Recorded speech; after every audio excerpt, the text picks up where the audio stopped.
In sports and entertainment, there are always those signings that completely change the game. And in professional wrestling, WWE had one of those moments on September 23rd, 2015, that was the day they signed kinda who the world would come to know as Asuka. Fast forward 10 years later, and we're all celebrating just how important that signing really was, not just for WWE, but for women's wrestling across the globe. Asuka herself posted about it on social media, saying, "Apparently, I've reached 10 years with WE. My achievements over these 10 years are as follows." Overwhelming, aren't they? But the real value was in the journey. And she's not wrong, because that journey is legendary. Think about this. Asuka has won everything there is to win in WWE. She's a Grand Slam champion, one of only 4 in the women's division. Alongside Charlotte Flair, Bayley, and Mercedes Moné, she held an insane 914-day undefeated streak. She's main evented multiple premium live events.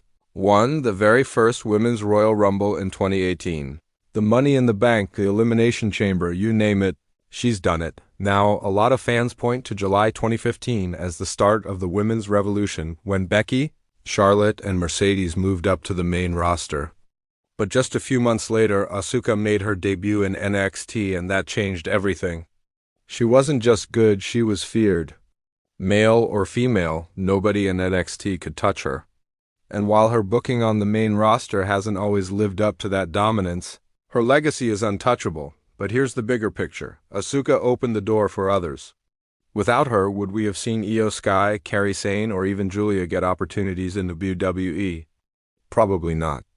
Asuka proved that Japanese women could be more than just side characters. She proved they could headline, they could dominate, and they could be champions. Before WWE, she was already a star in Japan, helping elevate stardom to the powerhouse it is today.